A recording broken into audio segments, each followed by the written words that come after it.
So when you have that thought, you have known the thought. When you heard a sound, you have known that sound.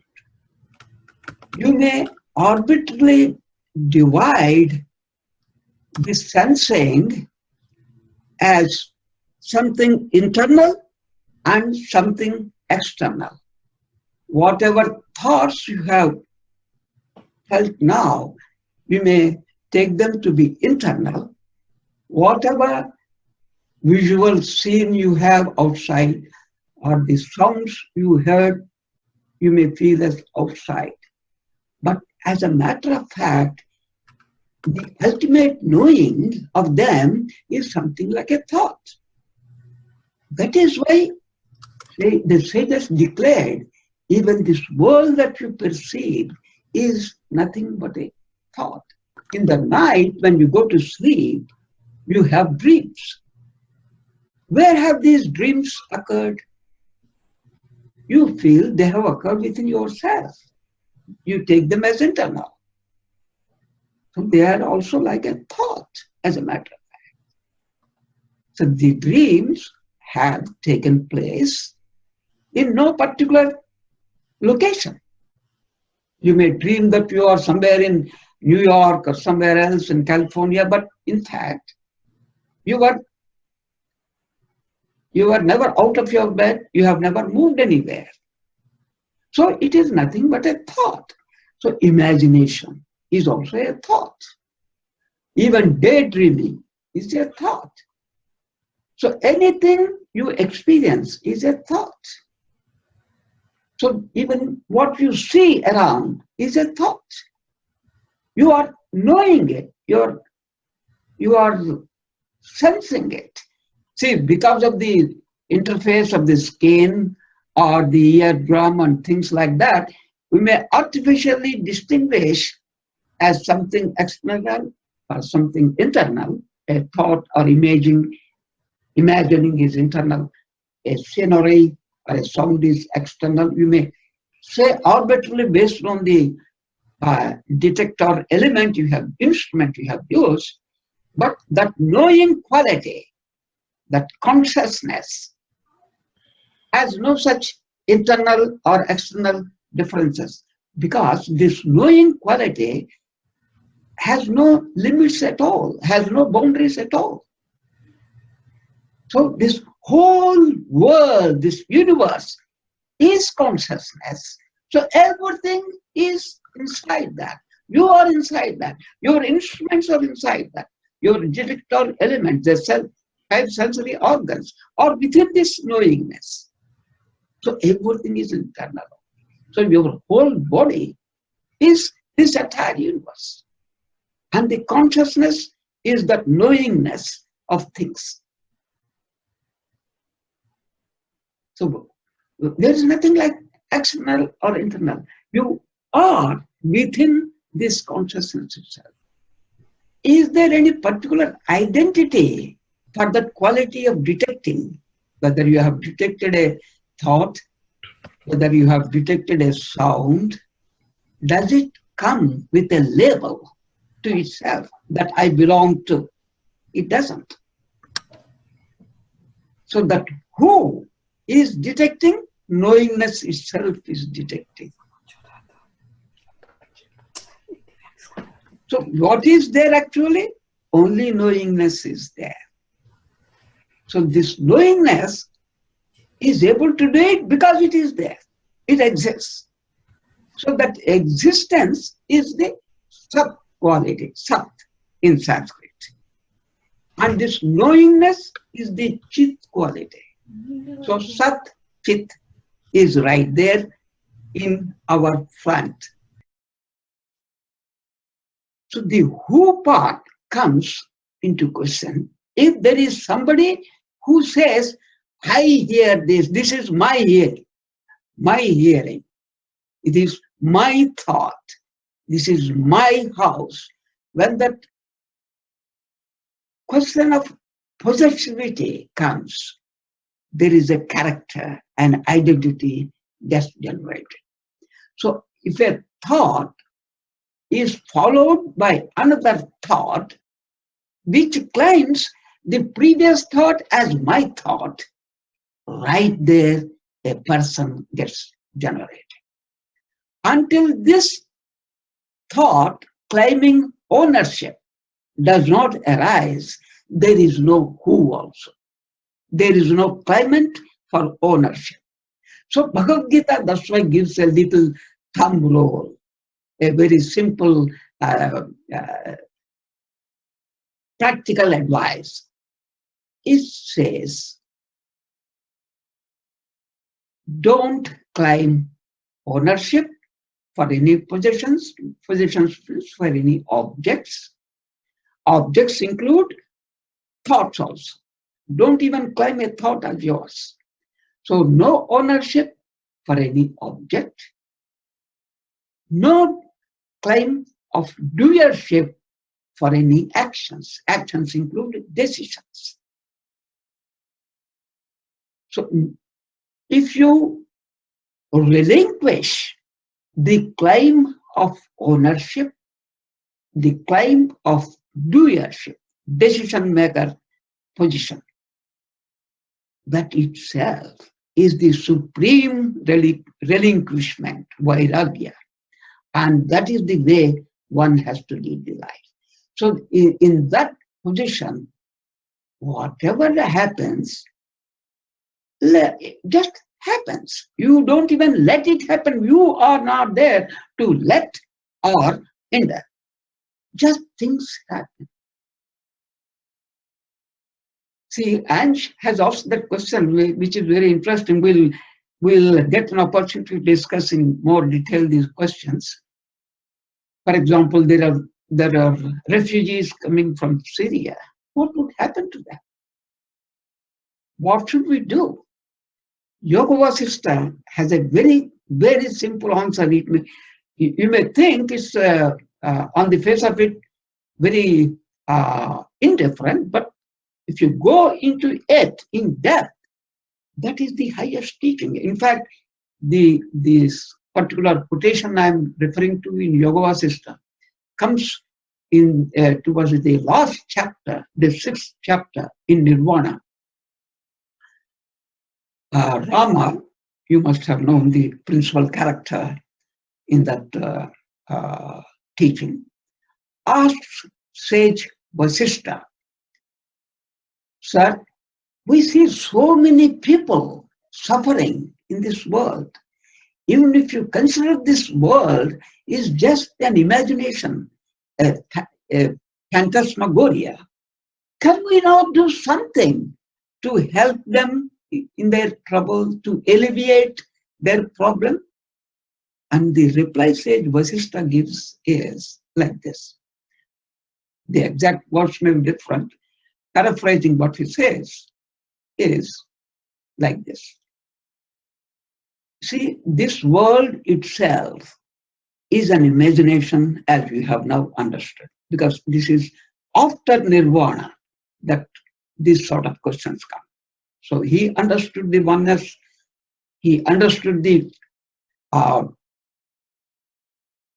false nature of the world. So sage Vasishtha tells him, you know, this world is nothing but an imagination. So whatever you imagine as a solution is also equally false. You are within an imagination, and your solution is also within an imagination. So solution cannot be anything but an imagination. Now, this so-called problem of that other individual is his imagination, his dream. If in your wakeful life now want to try to hammer the devil appearing in the dream of somebody else, can you hammer? You can never, because you are in an imagination and the dreamer is in his imagination. Your imagination can have little effect, cannot do anything at all, cannot touch the dream of another person. So what can you do? Even though it sounds very crude, but look at it. Whatever sounds you hear, whatever thoughts you think about, whatever scenes or sights you see, they are all your knowing. It's not somebody else's knowing, right? So they are your knowing. What I do not know, in fact, what you view. Somebody does not know what you think, right? So each individual has to realize the truth and be out of his own suffering and problems. This is the advice in gist that Sage Vasishtha gave. If I am viewing a problem somewhere, it is my vision of that problem. Whether that problem is there or not, I don't even know. It is only my knowing of it. And as we have seen earlier with the example of the beach, sand and the golden ring, what is really the substance which is making that form? Your own knowingness is molding itself. So if you see a trouble somewhere, it's not that the trouble is somewhere there. It is right in us. So that problem is here. So how do I heal it? By healing myself. And what is healing myself? Don't claim ownership. Don't claim doership. Let things go. But then, does it mean that you have become insensitive like a stone? Absolutely not. When that moment comes and you face a situation, you suppose something happens and you act spontaneously without the claim of ownership or doership. That's all that's happening. There is no regret for the action taken or for the decision taken. Things just happen. Even though I understand this all, why am I not able to stay with it without that sense of doership, without that sense of ownership coming back to me? See, for all these years, our body muscles, our brain neurons and neural connections, they have been all trained by repeated rehearsals, by repeated actions to react to a situation in a certain way. So at the intellectual thought level, you are very clear, you have understood the oneness, the absence of a particular who there, but the body still carries within it all the original tensions, and they have to be released. They have to be slowly let go, just like, a little smile on the face relaxes the muscles in the cheeks. And if you keep your eyes half closed, it relaxes the brow and forehead and all that. Little exercises will help the body to relax its tensions. So for body, it may take a bit more time after the understanding in the mind has dawned. In the good old ancient system of traditional Advaita, they used to insist on a rigorous, very highly disciplined and regulated bodily movements, behavioral characters, certain yama, dama, niyama, as you know, the control of senses, control of thoughts, control of bodily organs, control of temptations. They used to train right from an young age, a boy of 7 or 10 years old, put him through all this bodily and mental trainings, plus also improve his analytical power by educating him in grammar, in logic, in day-to-day practices of rituals, which are nothing but a reflection of your daily life. And then at the very end, they used to teach this oneness Siddhanta or principle. This oneness is never taught right in the beginning. So the body is already oriented and trained to receive this oneness and behave in an alignment with that understanding. But nowadays, because of internet and because of the fact that we are also mature in our intelligence, thinking abilities, and so on, we get the message fast, but then the body is lagging behind. So we have to retrain the body. Just as the Nature scientific articles have proved, there is a very strong correlation between the mental waves, the brain waves, and the characteristics of the mind. Whether you train the brain and the body to match with the understanding up front, or you train the body and the brain later on, doesn't matter. But that retraining, reorientation is required. So this takes a bit of a time. So because you see, as a young little boy or girl, you may have been exposed to so many types of stresses unknown to you. A sudden thunder there, or sudden sounds from somewhere, they suddenly jerk the little body of that boy or girl. And these tensions get stored. And when these repeated shocks are received by the child, either mentally or physically over time, they all get accumulated and your body retains the memory of those things. The memory has to be slowly unknotted and relaxed. And for that, what do? We don't really untie them by force. It is actually foolish to starve the body or blind any of the senses. In fact, as Yoga Vasishtha says Vasishtha very clearly advises, don't touch them at all. Don't do anything with them. Just by seeing that itself resolves the tensions.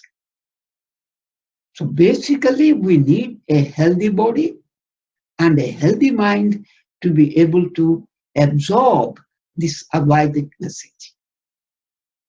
It's not that we practice Advaita to get some effect. Advaita is out and out an inquiry. But unfortunately, the traditional teaching has laid more stress on the inquiry and analysis part of finding out the self. The second part of releasing all these tensions and identifying back again into everything, that has not been so much stressed. As we said earlier, it is consciousness only which is modulating itself into a thought, into a sound, into a scenery that is before your eyes. So this part, the absence of separation between the knower and what is known, that distance, is actually not there. But the traditional teaching somehow takes this for granted, and not enough of emphasis has been laid in showing us the absence of distance between the subject, the knower, and the world, what is perceived, the percept. So this oneness is the second part. So it's not merely analyzing that I am Brahman, I am witnessing everything. there is no difference between the witness, the one who witnesses, and what is witnessed around. They are just both one. This training is required, and that takes a bit more time for all of us. And for this, the second type of meditation, as I said, that will be very useful, where you do all activities in our daily life without that sense of ownership or doership. So if a decision has to be made, if an action has to be taken, the first question that should immediately rise is it trying to aggrandize me as a separate entity, or is it happening because it has to happen? So a little reminder, pasting this on a post-it slip all around will constantly remind us to act either in the frame of oneness or as a separate entity. For example, if I am driving and the cop stops me, asks me for my driving license, I cannot say the car, myself, you were all one. I mean, absolutely that's meaningless. You have to show that you are a separate individual and you are carrying a driving license. So there, obviously, the separate individual has to be emerging into the picture. That is why when Gita clarifies here, there are certain activities in this nature where those activities do not count at all in terms of your merits and demerits. They have no carry forward after effects, like eating the required quantity of food, taking care of the body by keeping it clean, healthy, whatever little actions are required. They have to be done. There is no philosophy in that. There is no Vedanta for that. But there are certain actions where there are carry forward effects. Those are the actions which we have to watch. So the basic test that we can use is, does it aggrandize my sense of separate self? Does it consolidate it? Or does it make it tenuous or nebulous? Does it lighten it? Does it go to protect and save this separate self? Or it dissolves this separate self? So what happens is, as a result of this constant observation, your desires go down. They slowly diminish. Your interest to go out and show off with people, mix up, all that dwindle down. And then you find this whole universe, which you are feeling as inconvenient or very odd, seems to cooperate. Somehow that synchronistically things happen. They all collide to carry forward this message in your life. That happens. Why should that happen? Because after all, it's consciousness which is everywhere. It is acting by itself, by casting a net, and it itself pulls back the net. So little fish or the net itself can't do anything, either in the casting the net or pulling the net. The fish caught there may be wriggling and jiggling and do all sorts of things, but the pulling, finally the implosion, has to happen by consciousness only. So it is consciousness which is spreading the net. It is consciousness which folds it up. So I, as a separate entity, there's nothing. Even if we are sitting and listening and talking these things, it is consciousness happening. It's nothing any individual to take credit, nothing by any individual's volition or free will things happen. So because when this understanding comes in, when there is no separate individual, there is no question of any free will being exercised by an individual. It's just that consciousness spreads, consciousness pulls back. So what is as important as self-inquiry is this assimilation of subject-object oneness, the absence of that distance. When this distance is not anymore there, when that oneness is there, that is nothing but the ultimate love. Because, see, the separate subject is the one which is claiming an identity for itself, a separate identity for itself. So the separation dies means that separate identity dies. So the claimant for the separate identity dies. The name we often give to that separate identity is person or personality, or in more common terms, ego. So the ego's death is the only death that can happen. And ego, in fact, is a non-existing imaginary entity. So a non-existing imaginary entity cannot die because it's not there to begin with, to die. So death itself is non-existent in Advaita.